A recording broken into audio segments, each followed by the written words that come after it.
Mummy, why do you sound so lifeless? Can you hear me? Are you there? Gayle's soft voice from the cell phone echoed with concern in her mother's ear. Yes, sorry, daughter. You know how I can easily fall out of the conversation after work. Samantha tried to infuse her voice with a semblance of lighthearted calmness. So, Tom, Naomi and I are visiting you on Christmas. Or do you have any other plans? Let me know immediately so I can quickly adjust our plans. Honey, frankly speaking, I'm not sure about your dad's plans. Samantha exhaled. I can only assume they're wonderful. It's a shame to say, but he left me for a younger, beautiful woman. They've been seeing each other for a while now, so we're going to divorce officially. I'm sorry to drop such news on Christmas. You know I've never been good at keeping things from you. Mummy, I'm coming to see you. As soon as Tom gets home from work to watch Naomi, I'll grab a cab and be there right away. Gayle, I'm fine. You don't need to disrupt a 2-year-old schedule because of me. It won't make me feel any better. Mum, that kid has a dad, a perfectly adequate, responsible modern father. You can fool anyone with your calm voice, but not me. I'll be an hour and a half.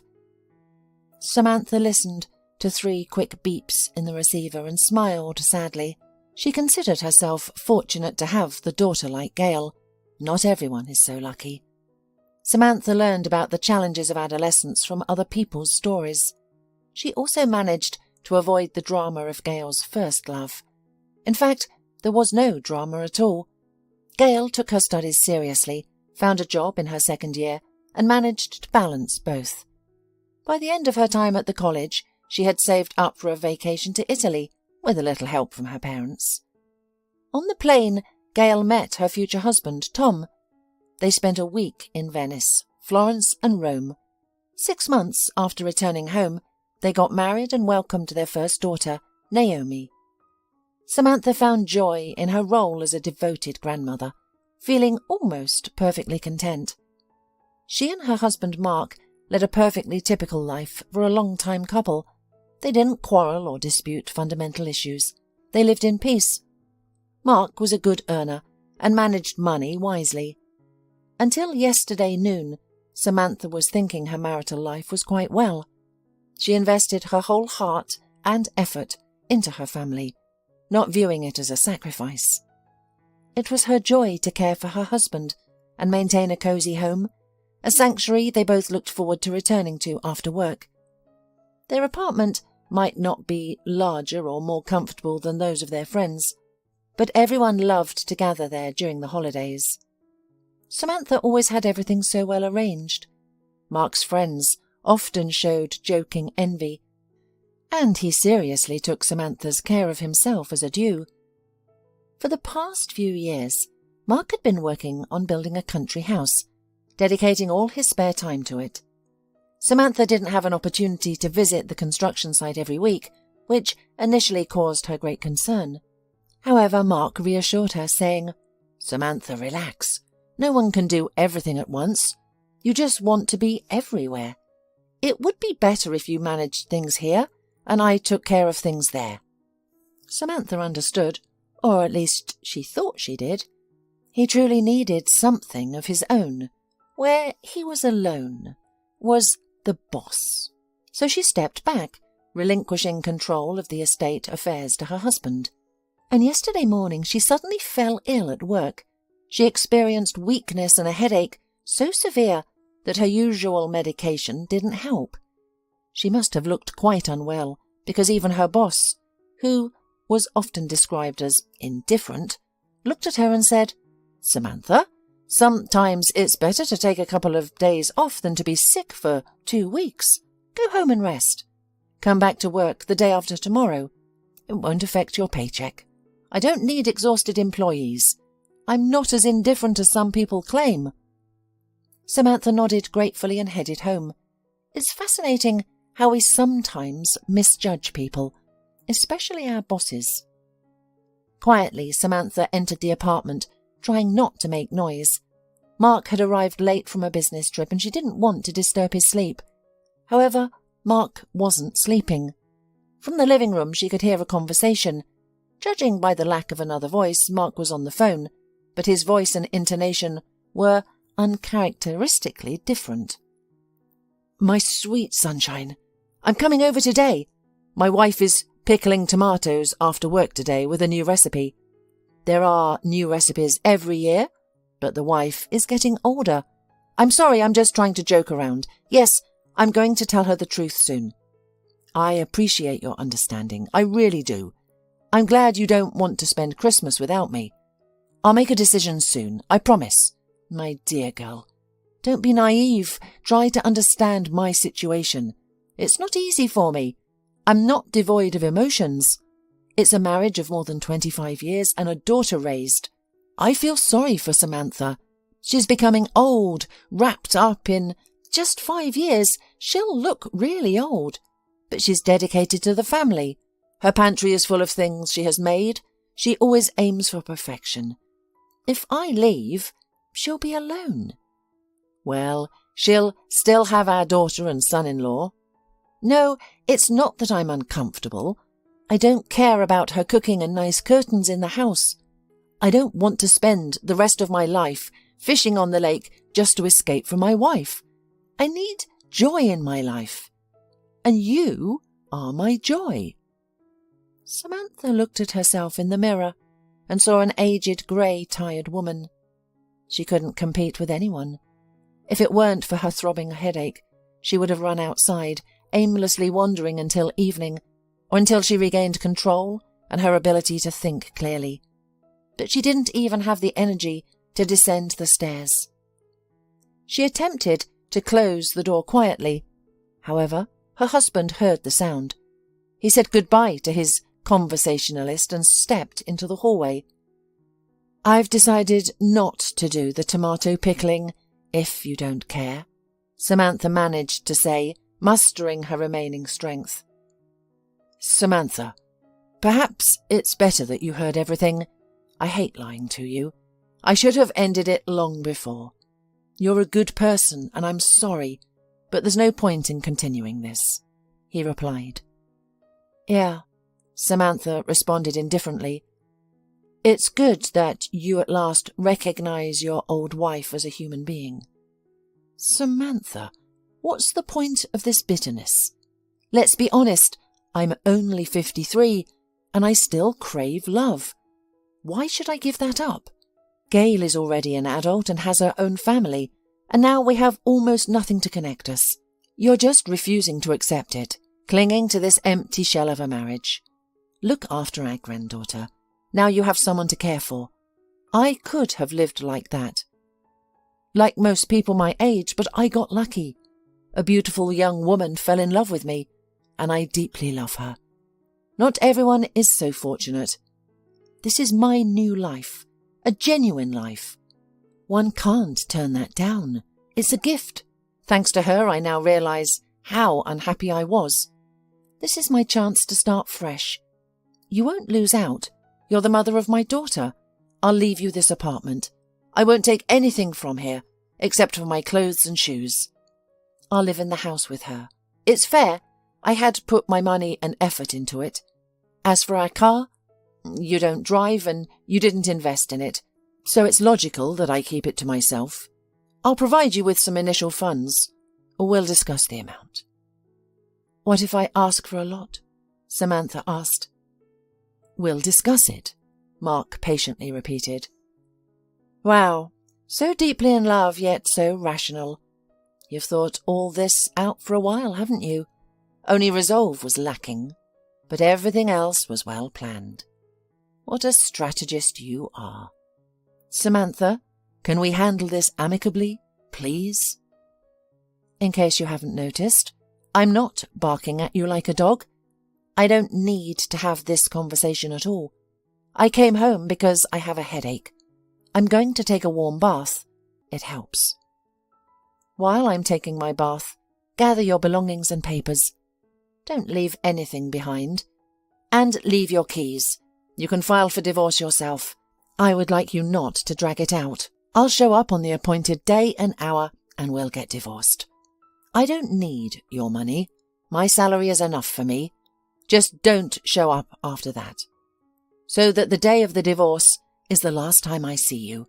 And if you want, you can give your share of the apartment to Gayle, so that your love won't disinherit the girl. It's really fair, don't you think? Mum, how could you think of my inheritance at this moment? Gayle was quietly amazed when her mother finally told her what had happened. And who should I be thinking about, daughter? Samantha shrugged her shoulders, and a shadow of a sad grin crossed her pale face. When such a thing happens, it's necessary to hold on to something that will maintain interest in life. I am happy. I have you and my lovely son-in-law Tom, and I also have my cute granddaughter Naomi. I promise not to burden you excessively with my care, and not to turn into an annoying old grandmother, which your father thinks I am. I've reflected a bit, and his words make sense. I've always tried to ensure that he was well fed, dressed in clean clothes, rested peacefully, and surrounded by comfort. It was like domestic service. It seemed like the right thing to do for the family. I didn't realize he needed anything else. I should have thought more about myself, tried to be charming, and things might have turned out differently, although it's pointless to speculate about it now. You're making excuses for him, then? Asked Gayle. Honestly, Mum, you surprise me with this tendency to always blame yourself for everything. It's too much. I didn't tell you before, but I will now. I had a conversation with Dad about 3 years ago when he gifted you a blender on your birthday. It's a good blender. It still works. Samantha nodded. Mum, it's not a gift. It's just something you buy when you need it for no reason. Back then, I suddenly remembered that for every holiday, Dad would give you some practical and useful household item. When I told him about it, he seemed surprised, as if it were the first time he had heard that gifts could be perfume, jewellery, theatre tickets, or a spa visit. Something to show he sees you as a woman and wants to make you happy. But he didn't listen to me, even got angry, saying I was still naive and trying to tell him how to treat his wife. I didn't think much of it at the time, and now it's come back to me. Mum, you were convenient for him. You were content with a blender or multi-cooker and didn't spend much on self-care. He didn't want a beautiful, well-groomed wife. He wanted a convenient one. I hope his new girlfriend will have spent all his earnings on her beauty. Gayle, you've even cheered me up. Samantha smiled with a hint of confusion. I didn't realize I'd raised you to be so vindictive. Mum, I just love you very much. I feel sorry for you. And you certainly don't deserve such a thing. All Tom's friends are jealous that he has such a mother-in-law. They joke that he married me because of you. Father is just used to deluxe care. Took it for granted all his life. He'll be sorry, you'll see. I don't want him to regret anything. Let him go in peace. Thank you, Gayle, but please don't argue with Daddy. You're an adult, you're diplomatic, and he's still your father. Our divorce is our business. It has nothing to do with you. Besides, he promised to take care of your inheritance. Don't worry, Mummy. I won't give up my half of the kingdom. Gayle reassured her mum with a smile. If only to prevent some toothy, predatory shark from getting it. I admire your self-control. I never realized that you are so strong. Suddenly, tears sprang from Samantha's eyes as if breaking through an invisible dam. Gayle, daughter, don't understand myself. I wanted to scream. I wanted to beg him, don't leave me. Let's try to make things right. I'll forgive everything. I'll take everything into account. I just want you to stay. But I held back. I couldn't cry in front of him. You're the one I trust, and I'm crying in front of you, and I'm not ashamed. Gayle got up from her chair, went over and hugged her mother, stroking her head, while Samantha sobbed and started to feel better. Oh, Gayle, there is some good news after all, she said a few minutes later. I've fallen out of love with him. When I exited the bathroom, He had already left. The apartment was as clean as ever. I automatically walked into the closet, needing something to occupy my hands. The shelves were still neatly organised, with gaps where his underwear used to be. Everything was in its place. His shirts and jackets were gone, along with their hangers, so they won't wrinkle in their new home. The drawer where he kept his documents was also neat.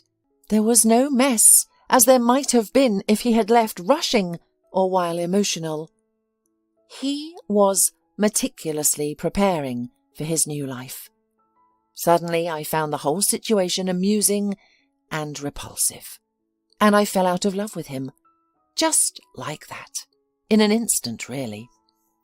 Mum, I sincerely hope that's how you feel, in fact. It's a blessing if it's true. You won't waste your time suffering needlessly. Instead, you'll live your life, reconnect with old friends, go to the theatre. You'll finally take care of yourself. We can style your hair, dye it, update your wardrobe. We can even send you on a vacation to celebrate your divorce. That sounds good, doesn't it? Starting a new life, as Gayle suspected, was only easy in theory. In practice, it was slow and laborious. Samantha suddenly had a lot of spare time, but she wasn't excited about it. You're just confused, Samantha's friend Hilary reassured her. You can't rebuild many years of life in a month. Don't rush yourself. Everything will fall into place. Hilary had been living alone for several years. Her son had gone to the capital for his studies and stayed there. After a disastrous marriage, Hilary had no desire to remarry. Her ex-husband was a domineering man and barely managed to escape from him. He threatened to take their son in the event of a divorce, using his influence and connections, among other threats. But fortunately, he ended up in jail due to some shady dealings, as Hilary explained. Taking advantage of the situation, Hilary quickly divorced him and moved to another city. Her son joined the same class where Gayle was studying, and that's how the two young mothers met at a parent-teacher meeting. Hilary cherished her freedom and knew how to use it. She might not have been traditionally beautiful, but she was charming, friendly, and positive. She attracted men and wasn't afraid to engage in relationships, but she would promptly end them if she felt they were trying to control her. You're so wary. Maybe you can imagine it sometimes, Samantha speculated, listening to the reason for another breakup. No, Samantha, I try to judge people with an open mind. But consider this. He prefers a woman in dresses, heels, while I'm always in jeans and sneakers. I'm not feminine enough for him. But Samantha, you know, I really despise heels. I prefer comfortable shoes, not this 20th century attire. I run. I don't glide like a swan. I wasn't lying to him, pretending to be someone else. When I met him, I was wearing sneakers. Why should a man try to change me when he could find a woman who naturally fits his preferences? Hilary, he needs you, but he just has different taste in clothes. You're missing the point. It's not about my appearance. It's about control. I've had enough of these Pygmalion types. It always starts this way. It started this way with my husband, too. Arguing with Hilary was futile, and back then Samantha had no desire to do so. Samantha was much less experienced in relationships. She had only been with Mark, who she married young, and there were no other men in her life. However, Samantha never regretted this. Even now, she believed her lack of experience had saved her from many disappointments. It amazed her how Hilary wasn't afraid to start over each time. Samantha herself wouldn't pursue another relationship now. Samantha met Mark at a typical disco in their local club. On that night, she had gone out for the first time, encouraged by her friends and her mother. "Why stay at home? No one will come knocking on your door," her mother had said, worried because Samantha was in her 20s and hadn't met anyone yet. In the mother's opinion, her daughter, though not strikingly beautiful, was pretty, with a slim waist, thick, slightly curly brown hair and soft honey-colour eyes. However, Samantha was slightly self-conscious about her appearance, which she thought was too ordinary. "You're too hard on yourself. You shouldn't be," her mother reassured her. At the party, a skinny, handsome brunette, dressed stylishly and sober unlike many others at the disco, approached Samantha and said, quite politely, "Hi, my name is Mark. I haven't seen you here before." "Samantha, I don't usually come to places like this. I'm here with the girls just for company." "How do you find it?" "Too many drunks. I don't like it. I don't think I'll be coming back here." "Yeah, me neither. Listen, Samantha, would you like to go to a cosy cafe and talk? I'd like to invite you." "Let's go," Samantha said, sounding confused. She was eager to leave, and Mark seemed sincere and kind. Plus, she'd never been invited out except by her girlfriends. By the end of the evening, Samantha had learned a bit about Mark. He's a young professional in railway production with some kind of engineering speciality. "Not everyone needs to chase the market. Some of us need to do serious, complex and sometimes boring work to prevent civilization from stagnating." Mark had high aspirations, and he was confident he would succeed. He owned an apartment, inherited from his grandfather, but dreamed of building his own house. He was the only son in his family and preferred hard rock music over the pop music played in discos. Later that night he walked Samantha home, and his respectful demeanour earned him the girl's mother's approval.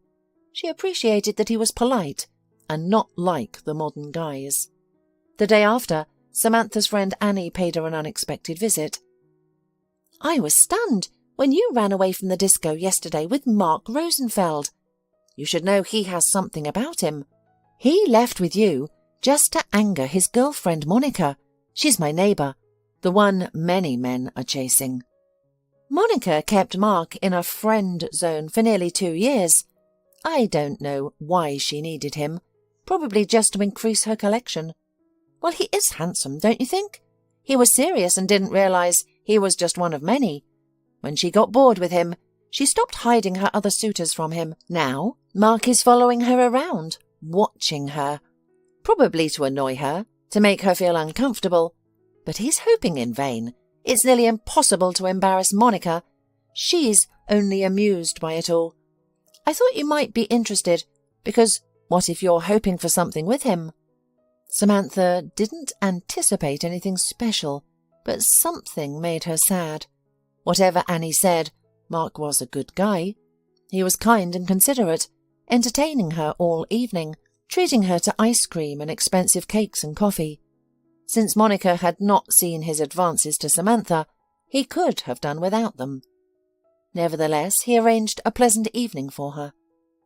Samantha couldn't shake off her sadness for 2 full days. On the 3rd evening, the doorbell rang. Her mother, expecting her friend, opened the door to find Mark standing there with a small bouquet and a cake. From that evening, they began to go out together from time to time. Samantha quickly fell in love with him, angry at herself for this, and tried not to think about why he really needs her. Her mother tried to comfort her, saying, "Oh, Samantha, don't pay attention to all the gossip. There are plenty of envious girls, but sincere friends are few. You can't help who you fall for. No one is forcing him to see you, but he visits you almost every day. It means he likes you. He compared you to his ex-girlfriend and realised you're better." Samantha listened to her mother in silence, objected to her only to herself, so as not to upset.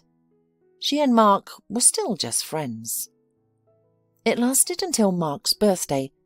Amidst the warm and windless July days, they celebrated the holiday at his family's country house. There were only Mark's parents and a friend from his university with his wife there. They had just returned from their honeymoon to the sea. For Samantha, this was the day she met Mark's parents. Her mother took it as a sign of the seriousness of Mark's intentions. As for Samantha, she didn't believe the relationship would last. She thought Mark would disappear as swiftly as he had appeared. If he didn't return to Monica, he'd find another woman. He was too handsome and promising for Samantha, and he must have known that. Her friends hinted at this, and Samantha herself thought the same, but deep down she still wanted to believe that her mother was right. That evening was the happiest she'd ever had. Both her father and mother and Mark's friend, Peter, liked her, and as the day turned into evening, her confidence grew that this day was special. Mark's parents went into town for the night. Peter and his wife Megan quickly secluded themselves in the prepared mansard, leaving Mark and Samantha alone by the outdoor fireplace. Mark seemed delighted with their solitude. He took out a bottle of expensive champagne, a birthday gift from his boss, and proposed they enjoy it alone. "Let's savour this luxurious treat," he suggested. Raising her glass, filled with effervescent bubbles, Samantha proposed a simple toast. "I'm so happy that it's you I love, Mark." "You are the best, the absolute best," he responded, and they spent their first night together. In the morning, after accompanying their friends, Mark drove Samantha home, but then returned in 5 minutes with a bouquet of burgundy roses. "Well, Samantha," slyly asked her mother, having ensured that her daughter's boyfriend had left, "you look happy. Did he propose?" "No, Mum, he didn't. But really, everything was wonderful." "Oh, I'm sure he will. I can see that," the mother promised confidently. 2 days later, the entire Rosenfeld family appeared on the doorstep of Samantha's home. Mark's father, while arranging delicacies on the table, announced that they were traditional people. So they decided to propose to Samantha in a domestic setting. However, the wedding would be in a restaurant, according to all the traditions. Back then, many girls still dreamed of a grand, large and formal wedding, but Samantha was not among them. She desired the kind of wedding her daughter Gayle would have a quarter century later, simple, elegant, and only for the closest people. She also wanted a honeymoon trip that would be remembered for a lifetime. However, no one sought her opinion about her own wedding, and she didn't even notice it then. She was sitting at the table, discussing something with her mother and future mother-in-law, hardly able to believe that all this was happening to her. Her beloved Mark wanted her as his wife, and she was determined to ensure he'd never regret it. And so, a quarter of a century later, Mark and Samantha completed their married life. The man was again experiencing a long-lost feeling of happiness, and he was relieved that his divorce from his indifferent, aging wife was proceeding smoothly, much easier than he had anticipated. Samantha had let him go without any arguments, threats, or tears. Had she also stayed with him out of inertia for too long? This thought alleviated some of his guilt, but also pierced his ego. He had believed he was the centre of Samantha's world, yet she seemed to let him go without a second thought. Samantha kept her promise made on the day Mark left. She had no claims, as long as Gayle's interests were respected. She looked at Mark without blame, like a fellow commuter on a crowded subway, as if he would soon make room. After they were declared divorced, she casually said, "Bye," and left. She didn't look like someone who was lost and unhappy, and Mark had the strange feeling that he didn't really know his ex-wife. I wonder how long she has been practicing this independent look. His friends called him a fool when they found out about his sudden life change. Some were blunt, others diplomatic, but the message remained the same. Mark didn't take offence because he felt he was right. They're simply envious. A single look at Alexa's photo is enough to spark the envy in every one of them. Or they just never experienced such a feeling, so they can't understand me, Mark convinced himself. He had been like that himself, thinking it was normal to come home to a familiar wife and age together unnoticed. They were all just living in a state of hibernation, but he had suddenly woken up.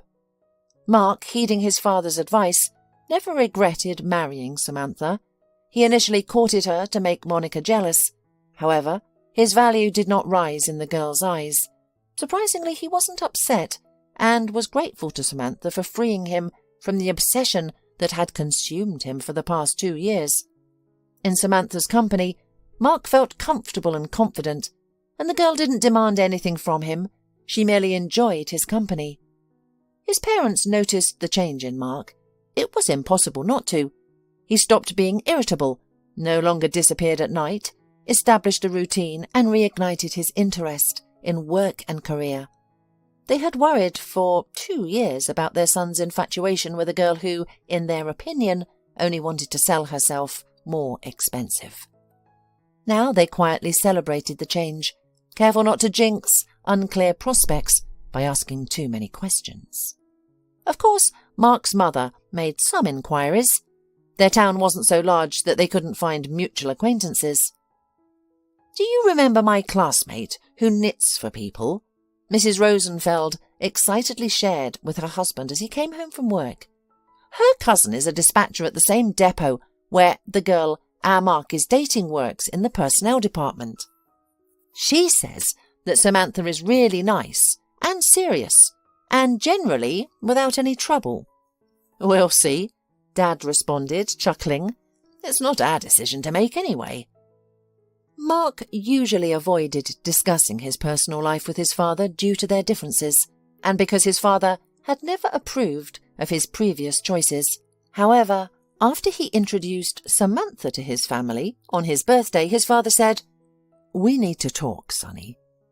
Samantha is a decent girl, not worse than your ex. Your mother and I noticed the way she looks at you. If you marry her, you'll always feel welcome and be cared. Over time, you'll come to appreciate this. If I were you, I'd marry her right away. You won't regret it. You'll remember my words with gratitude when I'm gone. And trust me, other girls won't run away. You'll have enough for your lifetime, if you wish." And so Mark got married. His parents have passed away. If they were still alive, he might not have been able to face the turbulent changes in his life, because he would have had to keep his divorce from Samantha a secret forever. His parents, who loved Samantha as their own daughter, would never have accepted it. Sometimes he missed his parents, but he was relieved that his beloved Alexa wouldn't have to deal with the undeserved disapproval of his relatives. His only relative left was Gayle, who didn't want to meet Alexa. "Alexa is just a few years older than you. You might have something in common," he suggested. "Dad, if I had to live with your girlfriend, I would find something in common with her to avoid negativity. But I don't see the need. I'm sorry. We might never meet in our lives. I think your girlfriend would be okay with that too. I've already agreed to Mum's request not to hurt your feelings or say mean things to you, which is challenging enough for me now. So please don't make my life more difficult." Mark understood. Gayle had always been closer to her mother than him, but Alexa was upset about Gayle's refusal to meet her. "I'm not even offended for myself, but for you. Your daughter doesn't seem to make even the slightest effort to understand her father's feelings. You have done and continue to do everything for her. It's so easy for her to accept an apartment share as a gift, yet doing something nice for her father seems like an insurmountable task." She looked genuinely upset, and Mark had to comfort her for quite a while. In the first 2 months of her newfound freedom, Samantha worked hard to change her old way of life, initially adopting the simplest methods. "Guys, how about I come over every weekend to spend the entire day with Naomi, studying and playing, while you two get some alone time?" she suggested. Gayle and her husband declined the offer, intending to raise their daughter themselves.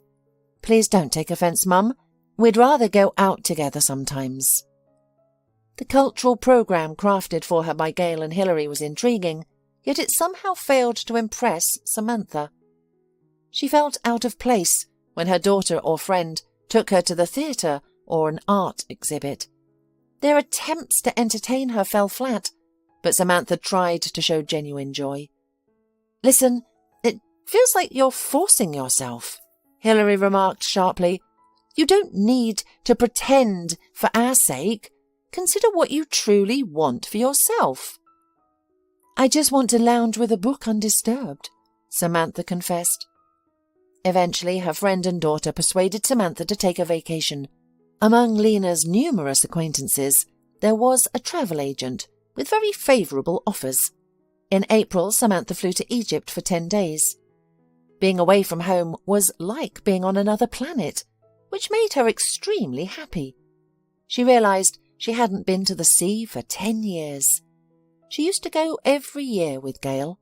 However, when Mark started building a house, it consumed nearly all of their finances.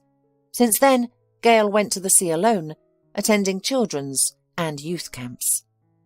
In Egypt, Samantha preferred to rest alone, avoiding noisy groups, and was content with her solitude. She returned home completely rejuvenated, readily shifting from relaxation to her routine. And then she realised she had almost forgotten about Tom's parents' 30-year wedding anniversary, happening the day after her return. Fortunately, her daughter, who greeted her upon her return, had it sorted out, and even had purchased the presents on their behalf. The wedding anniversary was decided to celebrate at the Lost-in-the-Wood manor house, which hardly came as a surprise to the invitees.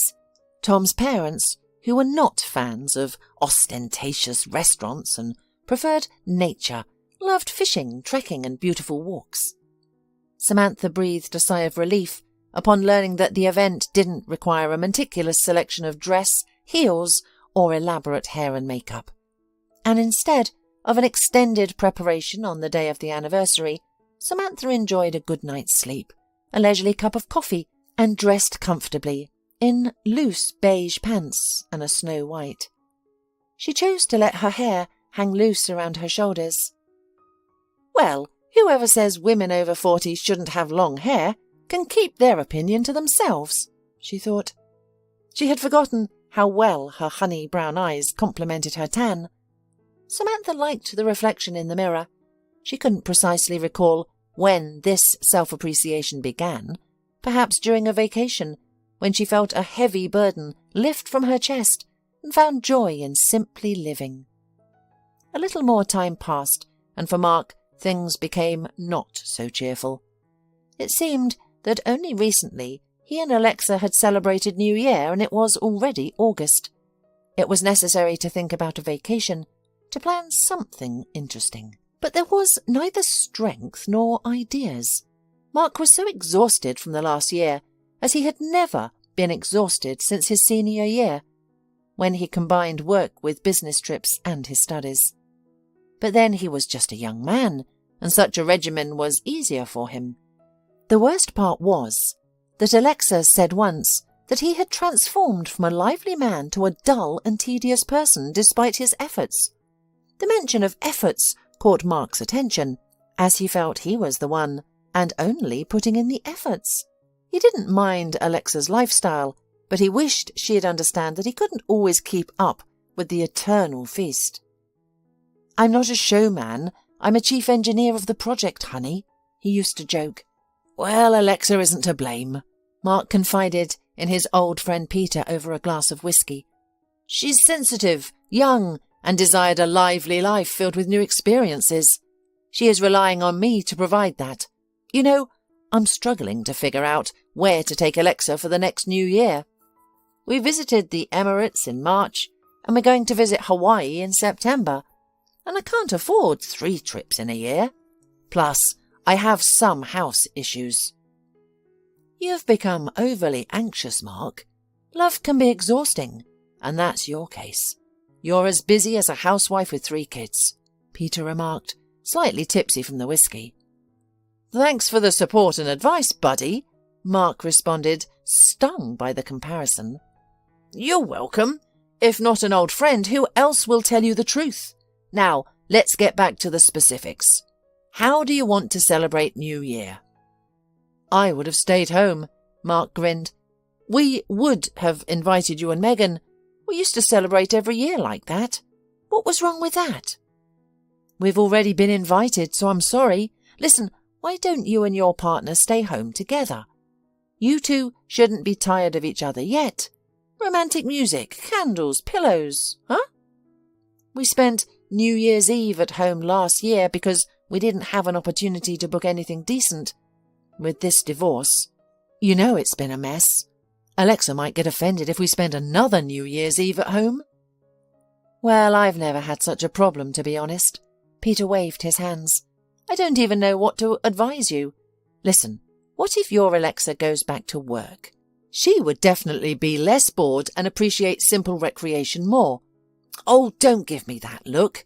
I'm not suggesting she should be hauling weights, sitting behind the cash register at the supermarket, or monitoring a conveyor belt. Doesn't she have some kind of elegant profession? Didn't she have a life before you? She's not a schoolgirl, after all.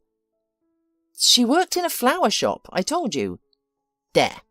You might buy her a course for New Year's Eve to be a top-notch creative florist. It could land her a job in a cool place. I'm absolutely serious. This gift shows you genuinely care. Am I wrong? I'll think about it, Mark replied wearily. Over the years, finding common ground with his old friend had become increasingly difficult.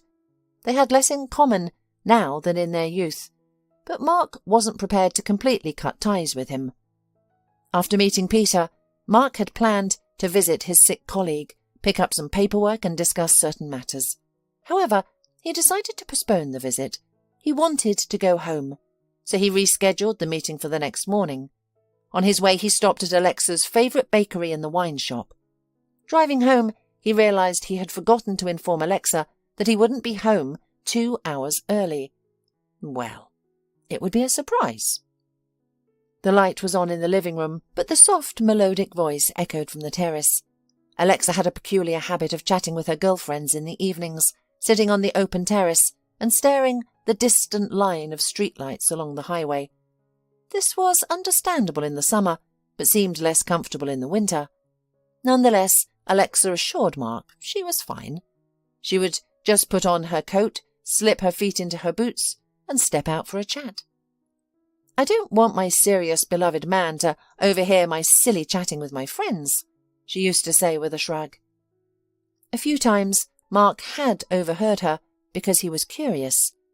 He found out that these conversations were filled with trivial girl talk, sharing manicurist recommendations, discussing swimming pools, boasting about gifts.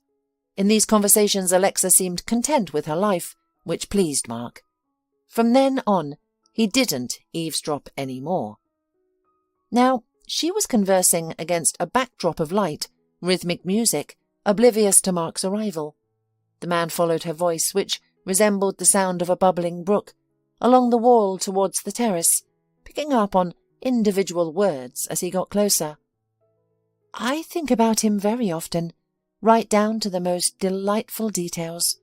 What would happen if I decide? I fully understand that he can't give me anything but that. Yes, that's it. That's what I mean.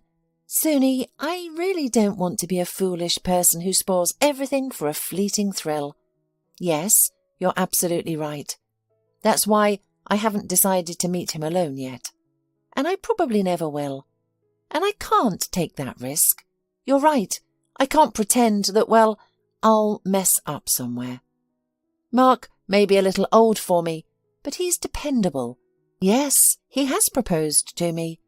I agree. Such opportunities shouldn't be thrown away. You realise that when you hit 30. He'll definitely do everything for me, unlike those who insist on splitting a restaurant bill. Thanks for listening. Goodbye, Suni. Kiss you. The door snapped like a coffin board, and Alexa's light footsteps fell silent in the house. Mark stood, his forehead resting against the cold wall of his house, contemplating. When did it get so cold? It wasn't long ago that it was warm here. He was thankful for Alexa's chatting nature, otherwise he might have married her and signed over his house without a second thought. Gayle would inherit the apartment, and her Tom was from a prosperous family. On the other hand, Alexa only had him, and she had subtly persuaded him to this point, making him believe it was his independent decision. He realized that he was the fool, having fallen into the age-old trap like many before him. Mark could not dare to go into his own house and throw his fiancée out like a stray cat. After all, he had been happy with her for a while, even if there was self-deception. Finally, Mark decided he would give her the money he had saved for a vacation in Hawaii. It was just enough for her to get by until she found a job. She could move back with her mother or find a thrilling new relationship. Finally, Mark took his courage and walked resolutely into the house, and then there was a great scandal. Left alone, Mark reached for the bottle of expensive sparkling wine he had bought at the wine shop. "Well," he muttered, "let's celebrate." He never believed in the law of the boomerang, thinking it was a consolation for losers.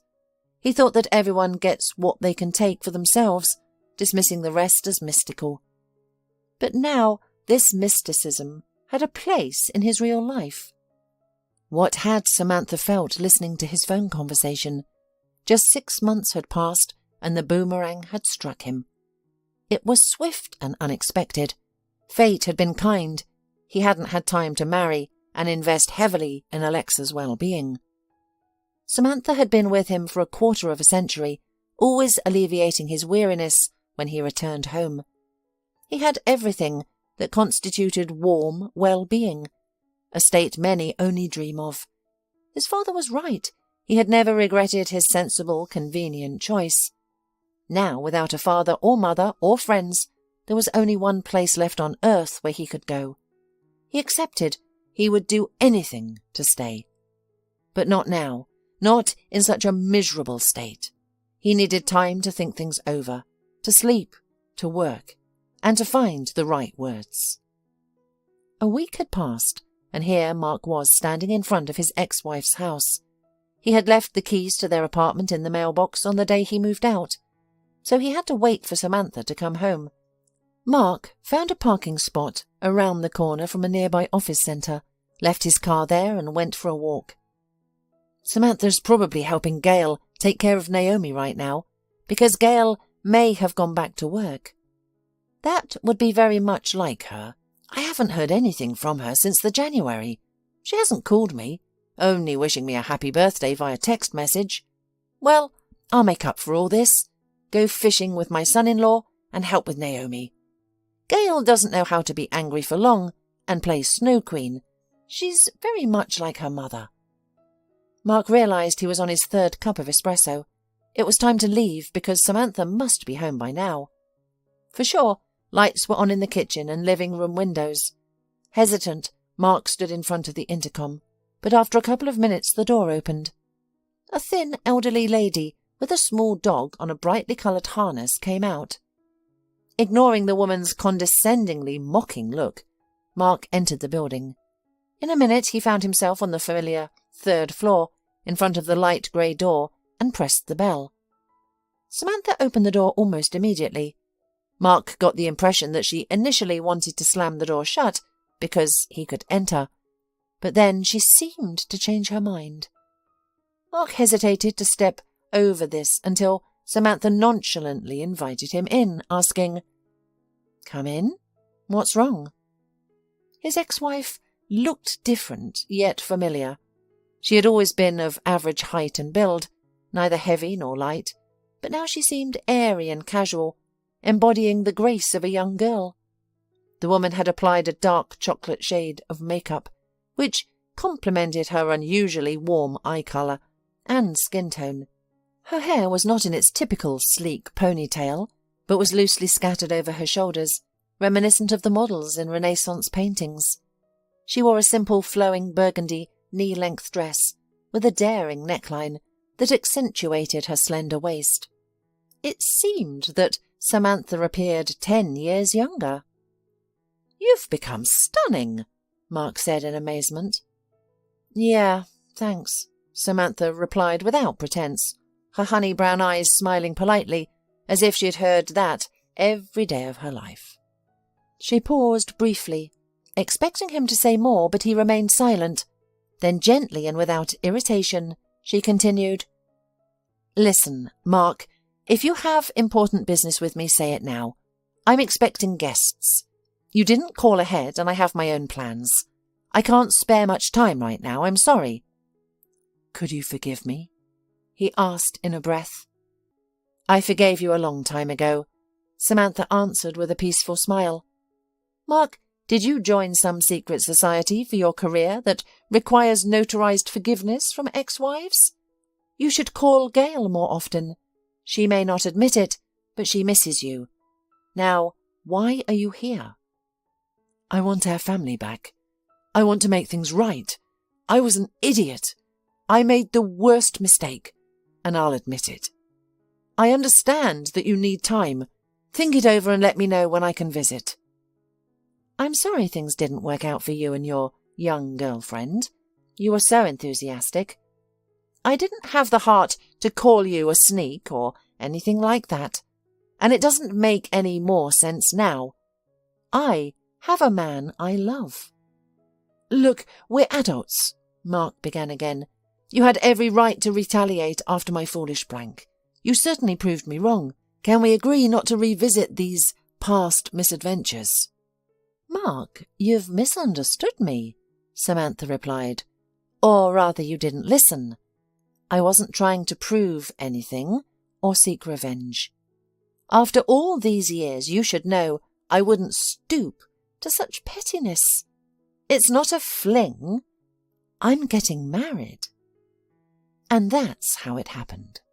At the wedding anniversary, Samantha arrived early with her daughter, son-in-law and granddaughter. Tom always left early for lengthy trips, half-jokingly claiming that his girls would inevitably forget something, need to return, make multiple stops and take photos at scenic spots.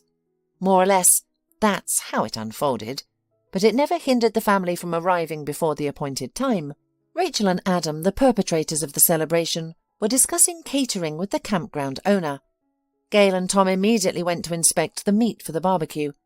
Meanwhile, Samantha and Naomi headed off to explore the lake. The little girl was running around her grandmother, who, after her leisurely vacation, was a little unused to the fast pace of life and let her guard down. The woman did not expect that there would be a rubber boat hidden in the gap between the reeds, nor did she expect Naomi to leap into it. The boat began to rock. Samantha froze in shock and was about to rush to rescue her granddaughter as a silent fisherman in fishing boots materialized from somewhere and gently pulled Naomi out of the boat. The girl was not frightened and not upset, only giggled and showed him her tongue. "Hello, please take her," said the man, handing Naomi over to Samantha. "Thank you," responded Samantha, coming out of her daze, and they shared a brief laugh. The fisherman had a tidy short beard, hair trimmed with silver, and cheerful grey eyes. "Excuse me," Samantha said to him, adding, "We're here for a wedding anniversary. We arrived early, so we are having adventures while waiting for the others." "Everyone here is like that," the fisherman replied, "including me. I'm James, a classmate of Adam." "I'm Samantha, the mother of their daughter-in-law, and this curious girl is Naomi, their granddaughter." Samantha introduced them both. From that moment on, she and James were together. They sat together, chatted about everything in the world, and only danced with each other on the creaky wooden terrace. Everyone took it for granted, as if they had been a couple for a long time, which seemed both strange and delightful. They were comfortable with each other, not afraid to say or do something wrong that might ruin everything. In the evening, Rachel helped Samantha put their restless granddaughter to bed, who finally settled down. Covering the little girl with a blanket, Rachel spoke softly to Samantha. "James is a very good man. We used to interact daily in our university time, but then life took us to different cities. He's been living in another state for many years, yet we visit each other annually. His wife passed away 7 years ago, heart disease. I expect that's why they didn't have children. They didn't want to take the risk. James is alone, truly alone. Casual relationships aren't his style. He needs someone to care for him. He's self-sufficient, but his solitude doesn't make him happy. Adam and I decided to make a show of our wedding anniversary for a reason. We had a hunch something good would come out of it. You know, if someone had told me yesterday that I could be in this situation, I would have laughed incredulously. Samantha responded quietly.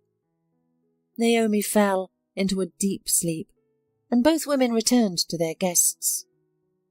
The wedding celebration carried on the next day. People divided into groups based on interests and scattered under the beech canopies, near the fireplace, or in the arbours at the forest's edge. James was rowing Samantha around the lake in a boat. Wrapped in a woolen blanket, she enjoyed the bright spring day. When the celebration was over, everyone went to their homes. James called daily and visited Samantha twice a month. The woman also visited him several times. During her last visit in early September, James tenderly slipped a beautiful ring onto Samantha's finger. If you agree to marry me, consider this an engagement ring. If not, it's just a heartfelt gift, he declared. On her return, Samantha shared the news with her daughter. Despite her excitement, she tried to maintain a composed demeanour, considering all factors. I've worked at this agency for so many years, Gayle, and I know how difficult it is for women my age to find work in my field in another place. To employers, we're practically retirees. Not everyone sees the value we offer. Mum, there are other recruitment agencies, and by the way, you've considered changing jobs multiple times. This could be your opportunity, Gayle countered. And you and Naomi. Samantha hesitantly put forth another argument that must have seemed significant. You're used to me always being available if you need anything. That's not a valid argument. I don't mean that your help isn't necessary. However, you know perfectly well that you're not so helpless as to make my young, beautiful mother a full-time grandmother. If we need to, we have Tom's parents here, but we don't have any in other very interesting cities, which is a pity. So a happy grandmother in another state means a personal tour guide on vacation.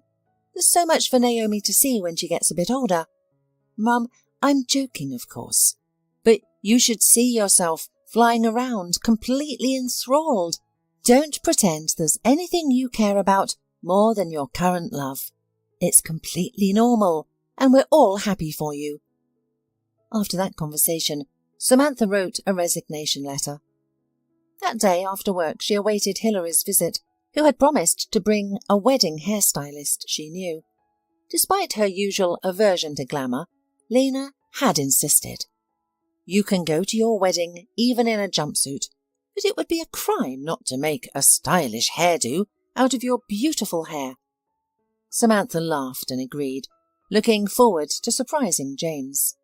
However, that evening took an unexpected turn when her ex-husband showed up. Samantha, I understand that you tried to escape your loneliness, but look, this incident turned out to be beneficial for both of us. You've blossomed, and I've learned to appreciate what I have, instead of chasing illusions. We both know it's not wise to seek adventure at our age.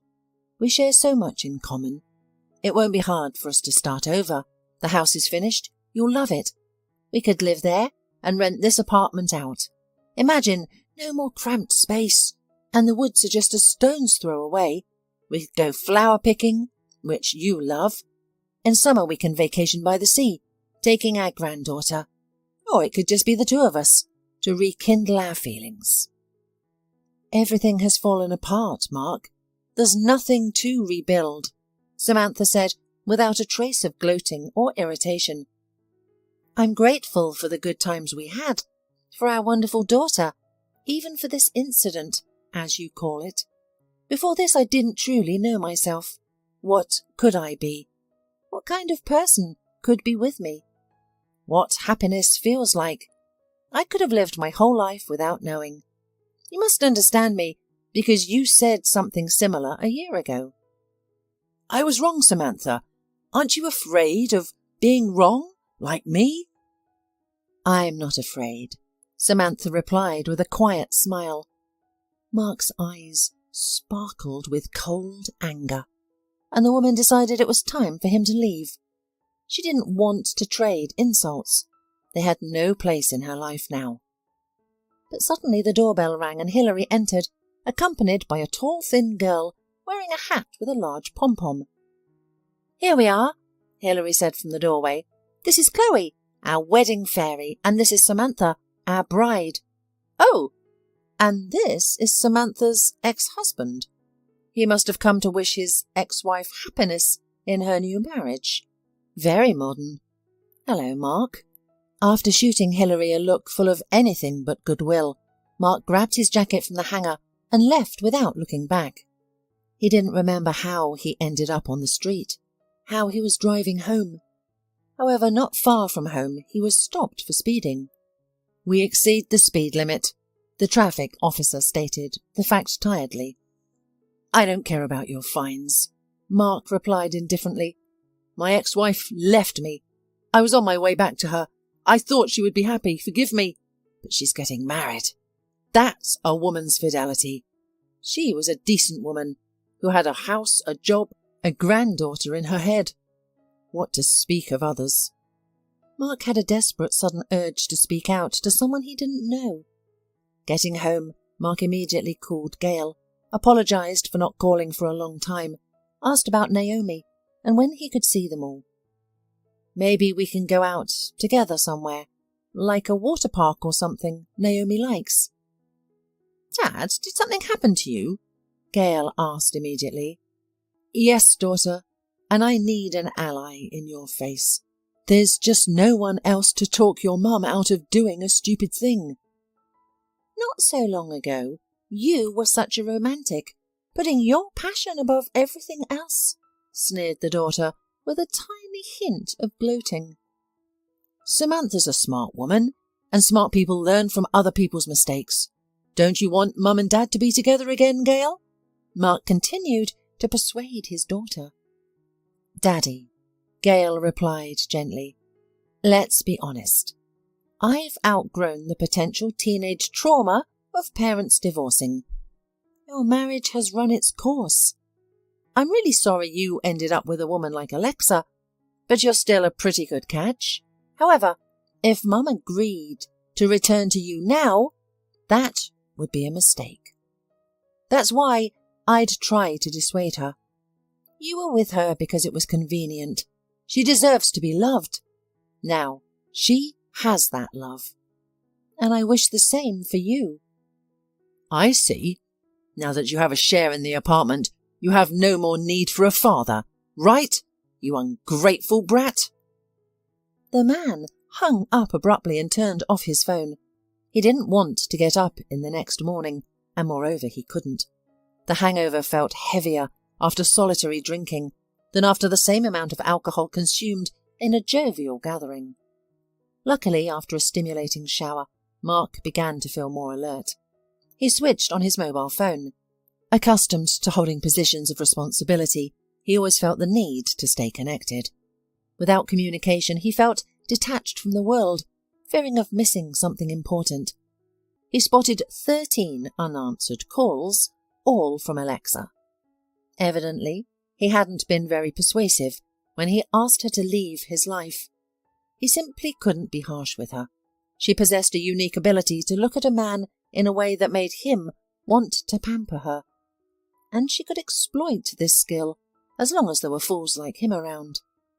Mark's thoughts were interrupted by a call. There she is again. Okay, I'm not going to run away like a boy, the man thought. Mark, don't just hang up, pleaded a melodious, angelic voice, which would have softened even a stone. Just listen to me. It could be important for you too. Alexa, it's unlikely you'll come up with something new to convince me. Trust has been lost. Let's not waste time. But I am pregnant. Alexa sobbed into the phone desperately. And I haven't been with anyone else. No one but you. Sure, I've had fantasies, but I've never acted on them. Who hasn't? I would never cheat on you. I didn't know about the baby when you kicked me out. Yesterday, I took a test and found out. You can take a DNA test to confirm it's your baby. Hold on a minute. Mark managed to interrupt. Do you want to keep the baby? Yes, I do. It's time for me, and I really want to. So you're calling to get financial support for the baby? No, I need his father. He needs his father, Alexa cried. Alexa, quit the theatrics. I'm not pretending. I genuinely want things to improve between us. I promise I won't lie to you again. And with a baby, I won't have time to be silly. Alexa was raised single-handedly by her mother, who showered her with affection and dressed her like a doll. Her mother was a skilled seamstress, working flexible hours and taking orders at home. From the age of 3, Alexa was enrolled in dance classes and various extracurricular activities. Other than dancing and singing, Alexa showed little interest in anything else. Her academic performance was average, but her charm and ability to lift the spirits of even the sternest teachers often earned her higher grades. Alexa grew into a beautiful, artistic girl with a graceful figure. With her looks, she could have become an actress, but she lacked the determination required. She was only interested in what came easily to her, and the idea of exerting effort towards a goal often led to bouts of ennui. If it's so hard, it's not worth it, she used to think. Alexa's mother worried that her daughter would repeat her own fate by falling into a fleeting romance and ending up alone with a child. She urged her sincerely and patiently, saying, Alexa, neither of us have money or connections, nor any special talents or ambitions. But you're beautiful, sweet and easygoing. Everyone likes you. That's a valuable asset. You only need to make one wise decision in choosing a husband who will care for you, so you don't end up toiling endlessly like I do. There's nothing glamorous about such a life. Understanding algebra and chemistry was challenging for Alexa, but she grasped her mother's advice instantly. She politely, sweetly and sympathetically turned down any suitor who couldn't provide a secure life. Occasionally she felt upset and even spent a month or 2 wallowing. She liked some of the boys quite a lot, but her mother's life and those of many women around her served as a stark reminder. Love doesn't last forever, and what follows is a struggle with life's hardships, either alone or with a partner. She didn't dream of winning over a wealthy man, and didn't believe in such fairy tales. Being a practical person, she would be content with a well-to-do man who stood firm on his own 2 feet, someone she could completely trust. She avoided casual flings to protect her reputation. The city might seem vast, but is it really? By the age of 30, she had only 2 relationships, both more or less aligning with her plans, but in both cases the presence of wives and underage children derailed her plans. Despite these setbacks, Alexa remained undeterred. After meeting Mark Rosenfeld, she knew he was the one. He had visited her floral shop for an original bouquet for his boss's wife, whose birthday party he was going to attend. This isn't a corporate event, but a personal celebration, he explained to Alexa, helping her to understand what type of bouquet he needed. Alexa liked the visitor. She had her principles and refused even promising matches if the man didn't seem pleasant. Now she smiled and moved so that he would definitely come again. She considered herself fortunate. Mark's daughter was already married, and his wife was of a type that Alexa didn't find threatening. It is only necessary to behave correctly to finally grow up and not fall for young fitness instructors and other seekers of entertainment. She also thought having a child wouldn't be a bad idea. She really liked kids. A month after Alexa's call, Mark was sitting with his friend at a bar. "What can I tell you?" Peter mused. "This situation isn't the worst for you. The feeling of not being needed by anyone is probably much worse. Your parents are gone. Your ex-wife and daughter are happy without you. And now you're becoming a father again. Late fatherhood is often the most fulfilling. What if you have a son? You've always envied me for having 2 boys. You'll take care of him, become the favourite, authoritative daddy, the big boss. I'm not saying you should live with his mother, but that's up to you. But I can't believe that all your love for her evaporated at once. Leaving the bar, Peter took a cab home, while Mark chose to walk to clear his head from the brandy haze. The bar was in the city centre, near train station square. Mark felt drawn to walk through the bustling crowd. A train seemed to have recently arrived, the people carrying luggage entering the square, eagerly chatting with their welcoming parties. Suddenly, Mark spotted Samantha. She was wearing a stylish crimson jacket and looking youthful. A tall, bearded man gently held her by the shoulders. Mark paused underneath a lantern, and they noticed him. "Hi, Mark," said Samantha with a casual air. "Hi, Samantha. My congratulations upon your upcoming wedding. And I'm about to become a father." "Wow, that's great." Samantha's companion smiled broadly and genuinely. "Then we extend our congratulations to you too." "Thanks. Well, I'll return to my family now." Mark waved and disappeared into the crowd. "Who was that slightly inebriated and melancholic gentleman?" James humorously raised an eyebrow. "My ex-husband," Samantha replied. "If he's telling the truth, I'm happy for him." "Well then, I'm glad for him too. I owe him for being so stupid and leaving you alone." After watching them get into the cab, chattering and laughing, Mark went up to another cab and said Alexa's address.